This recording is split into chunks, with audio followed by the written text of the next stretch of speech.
दोस्तों, प्राचीन काल से ही प्रचलित है कि एक ऐसी नागिन होती है जो कि इच्छाधारी होती है, अर्थात कि वे किसी का भी रूप धारण कर सकती है।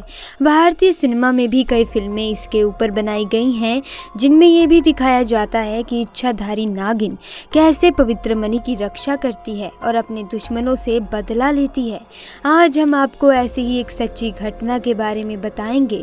इस घटना की शुरुआत होती है राजस्थान के सिरोही जिले से लगे हुए एक छोटे से गांव से, जहां पर एक राहुल नाम का व्यक्ति रहा करता था। राहुल बहुत ही गरीब इंसान था। उसके पास कुछ गायें थी और कुछ बकरियां भी थी। उन्हें चराता, उनका दूध बेचकर अपने परिवार का पालन पोषण करता। एक बार उसने अपने छोटे भाई को गायों को चराने के लिए भेजा, परंतु जब वह गायें को चराकर वापस लौटा तो राहुल ने देखा कि इसमें तो एक गाय कम है, शायद वे जंगल में कहीं रह गई होगी। उसके बाद राहुल ने अपने छोटे भाई से कहा कि तुम यहीं रुको, मैं जंगल से गायों को लाता हूँ। जब वो बीच जंगल में पहुँचा तब उसने देखा कि सामने पेड़ के नीचे एक गड्ढे में बहुत ही चमकीली चीज़ चमक रही है। तो उसने सोचा कि ये कोई बेशकीमती हीरा होगा।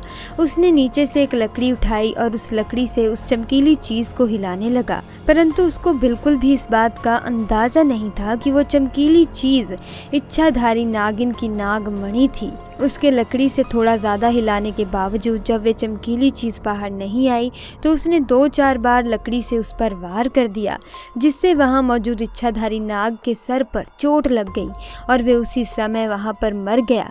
जब राहुल को ये समझ आया कि ये नागमणि है और उसने इच्छाधारी नाग को मार दिया है, तो उसके पैरों तले ज़मीन खिसक गई। वे बहुत ही ज़्यादा डर गया था। उसने उस नाग को हिलाकर देखा कि क्या वो सच में मर गया है। वो वाकई में मर चुका था। राहुल ने उस नागमणि को अपनी जेब में डाला और भागकर अपने घर की ओर आया और उसने अपने घर में किसी को भी उस नागमणि के बारे में कुछ नहीं बताया। फिर उसने नागमणि को अपने हाथ में लिया और एक इच्छा जाहिर की कि मेरी गाय जो जंगल में खो गई है वे तुरंत ही वापस आ जाए, और अगले ही पल वे गाय उसके दरवाजे पर आ चुकी थी। ऐसे में राहुल बड़ा ही खुश हो रहा था, मानो जैसे उसकी ज़िंदगी पूरी तरह से बदल चुकी हो। वो सब कुछ पा लेगा जो पाना चाहता है।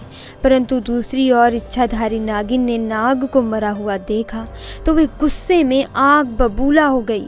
उसने अपने नाग की आंखों में उस कातिल का चेहरा भी देख लिया था। दरअसल राहुल ने बहुत बड़ी गलती कर दी थी कि इच्छाधारी नाग को वहाँ पर जलाया नहीं, उसे ऐसे ही वहाँ पर छोड़ कर आ गया था, और उसकी यही गलती वजह बनने वाली थी उसकी बहुत बड़ी बर्बादी की। धीरे धीरे राहुल ने नागमणि की सहायता से सारे सुखों को हासिल कर लिया और बड़े ही ऐशो आराम से अपनी ज़िंदगी जीने लगा। उधर इच्छाधारी नागिन अपने नाग की हत्या का बदला लेने के लिए बहुत ही ज़्यादा तड़प रही थी, परंतु जब तक राहुल के पास वो नागमणि थी तब तक वो उसको नहीं मार सकती थी। इसीलिए उसने अपना रूप बदलकर एक बहुत ही सुंदर स्त्री का रूप धारण कर लिया और राहुल के गांव में आ गई। नागमणि होने के कारण राहुल बड़ा ही पैसे वाला इंसान बन चुका था। एक दिन राहुल काम के सिलसिले से एक गांव से दूसरे गांव जा रहा था। तभी वो इच्छाधारी नागिन एक सुंदर लड़की का रूप धारण करके उसके रास्ते में आकर बैठ गई और रोने लगी।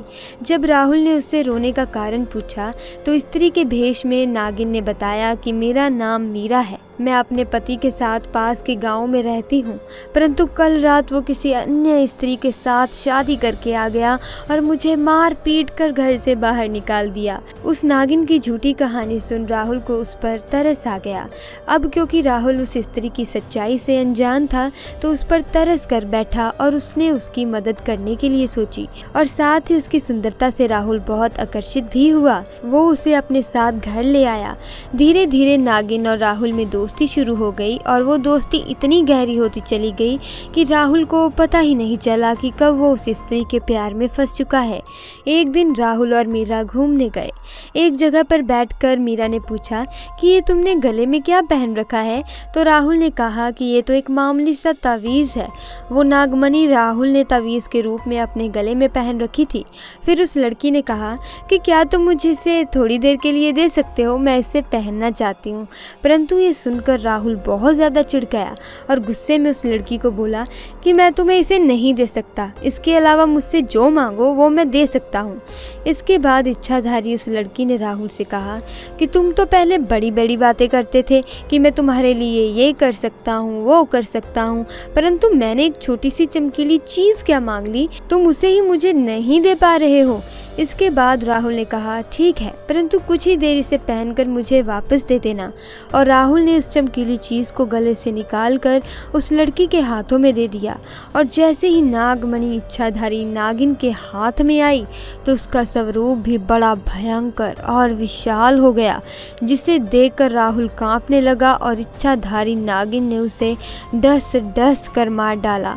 दोस्तों, आप भी ध्यान रखिएगा कि नाग नागिन या किसी जीव जंतु पर वार नहीं करना चाहिए, क्योंकि हमारी छोटी सी गलती का हर्जाना बहुत ही बड़े रूप में हमें भुगतना पड़ सकता है। दोस्तों, अगर वीडियो पसंद आई तो वीडियो को लाइक करें, साथ ही साथ चैनल को सब्सक्राइब कर दें ताकि आपको ऐसी वीडियोस की अपडेट मिलती रहे। आपका बहुत बहुत धन्यवाद।